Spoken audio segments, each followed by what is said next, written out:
इस वीडियो में हम क्लास 8 का इंग्लिश बुक का चैप्टर नंबर 5 पढ़ेंगे। चैप्टर का नाम है 1 2 3। तो इस चैप्टर का हिंदी मीनिंग, वर्ड मीनिंग और क्वेश्चन आंसर जानेंगे।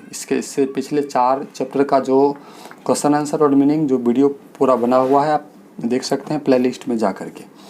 तो यहाँ पर है 1 2 3, चैप्टर का नाम ही है 1 2 3 अर्थात 1 2 3। चलिए इसमें सबसे पहले जान लेते हैं कुछ दिया गया क्वेश्चन से। Some people use their body language. देखिए कुछ लोग जो है अपने बॉडी लैंग्वेज का यूज़ करता है, अर्थात भाषा बोलकर नहीं प्रस्तुत करता है बल्कि इशारों में बात करता है, जैसे कि उंगली दिखाकर, आंख दिखाकर या फेशियल एक्सप्रेशंस मतलब चेहरे का हाव भाव उससे प्रकट करते हैं। टू एक्सप्रेस देमसेल्व्स अपने आप को एक्सप्रेस करने के लिए, व्यक्त करने के लिए। Have you meet such persons, क्या आपने कभी ऐसे पर्सन्स से मिले हैं? इफ़ यस अगर हाँ तो where did you meet him, तो आप इससे कहाँ मिले? Did you get a chance to interact with any one of them, अगर आपको चांस मौका मिले कि इसमें से किसी के साथ परस्पर प्रभाव बनाने के लिए, तो have how do you think person communicate without human language, तो आपने कभी सोचा है कि बिना मनुष्य भाषा का ये लोग कैसे बातचीत कर लेते हैं? बिना बातचीत भाषा का ये लोग कैसे संचार कर लेते हैं इशारों में? तो वो आरंभ में कुछ क्वेश्चंस था वो कर लिए। अब चलिए चैप्टर में आते हैं। Once there was a rich and powerful king. Rich मतलब अमीर, पावरफुल मतलब शक्तिशाली। एक बार एक अमीर और शक्तिशाली राजा था। He thought that no one in the world was as powerful as he was. वह सोचता था कि उसके इतना शक्तिशाली दुनिया में और कोई नहीं था। But he told no one about it, परंतु वह इस बात को किसी से नहीं कहता था। One day he began to wonder whether other could guess what he was thinking. एक दिन वह आश्चर्य में पड़ गया जब उन्होंने सोचा कि दूसरा कोई व्यक्ति अगर उनके विचार को गैस कर ले, अर्थात मालूम कर ले, अनुमान लगा ले, अंदाज़ा लगा ले। So he called all his officers, इसलिए उन्होंने अपने सारे ऑफिसर्स को, अपने अधिकारियों को बुलाए, एंड सर्वेंट्स और अपने नौकरों को, and asked them to tell him what thought was in his heart, और उन्होंने अपने नौकरों और ऑफिसरों से कहा कि उनके मन में क्या विचार है, उनके दिल में क्या विचार है। Many of them made guesses, उनमें से कई ने गैस की, अनुमान लगाए। But no one could satisfy the king with his answer, परंतु किसी ने राजा को अपने उत्तर से सेटिस्फाई नहीं कर पाए, संतुष्ट नहीं कर पाए। देन तब the king ordered his minister to find someone who could guess his thought। तब राजा ने अपने मंत्री को ऑर्डर दिया, आदेश दिया कि किसी को ढूंढे जो उनके मन में चल रहा उस बात को वे गैस कर सके, अनुमान लगा सके उनके विचार को। He gave the minister exactly a month's time to find that person। वह मंत्री को ठीक 1 महीने का समय मिला उस आदमी को ढूंढने के लिए। The minister searched everywhere but he could not find anyone.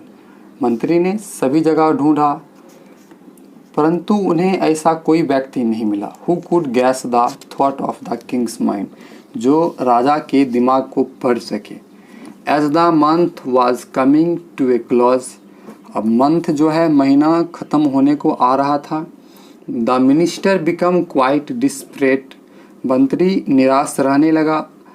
But his daughter cheered him up by saying that she would find the right man for the job, परंतु उनकी पुत्री ने उनके मुख पर प्रसन्नता ला दिया यह कहकर कि इस काम के लिए वह एक सही आदमी को ढूंढ लिया। All right let's see what you can do, ठीक है देखते हैं कि तुम क्या करती हो। सेड द मिनिस्टर, मंत्री ने कहा। When the appointed day arrived, जब सुनिश्चित किया हुआ दिन पहुंचा।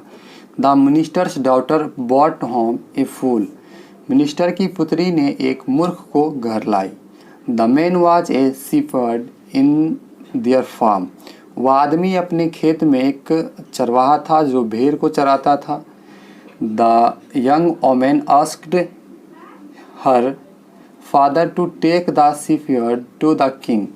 वो लड़की जो है अपने पिता से बोला कि इस गरेड़िए को अपने साथ राजा के पास ले जाए। The minister was shocked.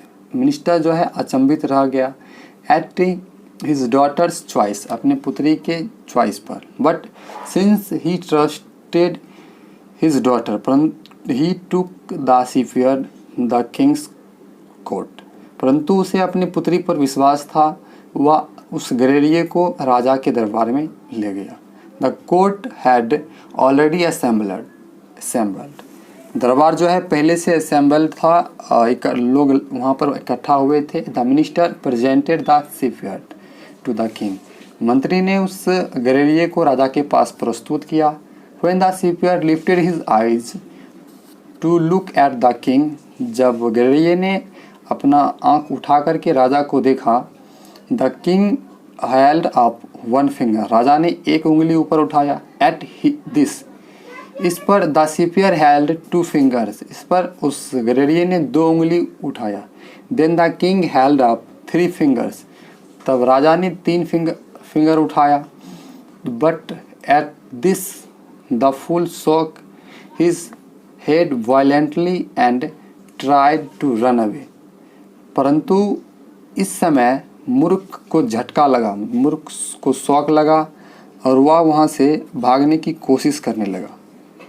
Tried to run away, वहाँ से भागने की कोशिश करने लगा। The minister could not understand, मंत्री को कुछ समझ नहीं आया। व्हाट हैपेंड, क्या हुआ।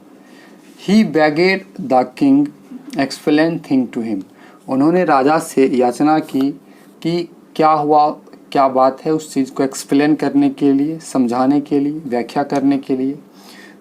When I held up one finger, said the king, राजा ने कहा जब मैंने एक उंगली उठाया,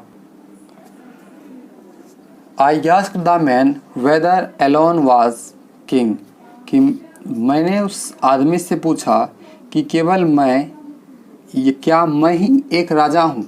But by holding up two fingers, he reminded me that there is also God. उसने दूसरा फिंगर उठाकर मुझे याद दिलाया कि दूसरा एक भगवान भी है। Who is the least as powerful as I am, जो कम से कम जितना मैं शक्तिशाली हूँ उतना तो है ही। Then I asked him whether there was a third, जब मैंने उससे पूछा क्या कोई तीसरा भी है। And he strongly denied to existence of a third, परंतु वह तीसरे के लिए पूरी तरीक़ा से इनकार कर दिया। This man really read my thoughts, इस आदमी ने वास्तविक में मेरे विचार को पढ़ लिया। I have been thinking that, मैं यह सोचता था कि आई एलोन वाज पावरफुल, मैं अकेला ही शक्तिशाली था। But he has remind me, इसने मुझे याद दिलाया that there is also god but not third, एक भगवान भी है परंतु कोई तीसरा नहीं है। तो इस प्रकार से यह स्टोरी ख़त्म हुआ। इसका भी क्वेश्चन आंसर है।